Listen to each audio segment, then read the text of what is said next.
Les discussions entre la République fédérale de Somalie et la communauté des États de l'Afrique de l'Est ont débuté ce 22 août à Nairobi au Kenya. Les échanges sont centrés sur les moyens d'adhésion de la Somalie à la communauté économique des États de l'Afrique de l'Est. Dans son allocution, le ministre somalien du plan, Mohamed Abdirahman Sheikh Farah, a déclaré que l'adhésion de la Somalie à l'EAC en tant que 8e membre serait une excellente occasion de porter le processus d'intégration en Afrique de l'Est à un nouveau palier. D'après le ministre du plan, l'intégration de la Somalie dans le bloc permettra à la Somalie de contribuer aux défis tels que la sécurisation dans la Corne de l'Afrique.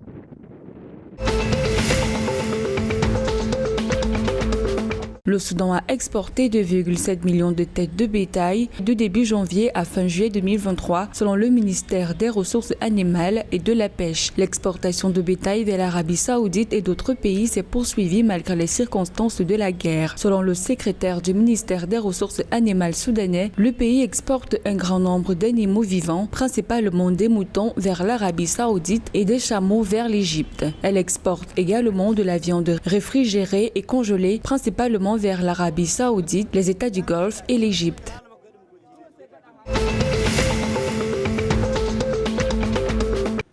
Le 22 août 2023, le Kenya a annoncé qu'il va lancer le projet d'une ligne ferroviaire de 13,8 milliards de dollars vers l'Éthiopie et le Soudan du Sud en 2025. La dite ligne ferroviaire fait partie du corridor de transport Lamu-Soudan du Sud-Éthiopie. Un projet d'infrastructure qui prévoit de relier les trois pays par une voie ferrée, une autoroute, un hélioduc, un câble de fibre optique et une centrale électrique. Le projet devrait contribuer à réduire la dépendance de l'Éthiopie à l'égard des ports situés en Érythrée et à Djibouti.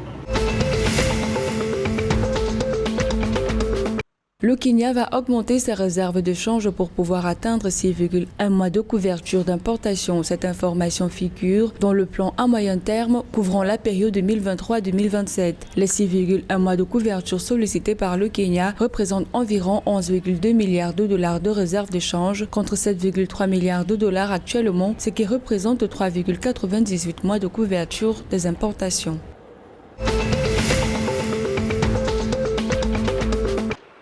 Le Rwanda Development Board a appelé les citoyens à se méfier des fraudes qui s'ingèrent dans les plateformes numériques en ligne pour véhiculer des fausses informations dans le but de soutirer de l'argent aux citoyens au nom de l'État. Des personnes ont ainsi escroqué de l'argent à des citoyens pour la prochaine cérémonie de baptême des gorilles prévue le 1er septembre. Le public a été exhorté dans ce cadre à contacter les autorités en cas d'observation d'une anomalie au niveau des appels ou messages qu'ils reçoivent.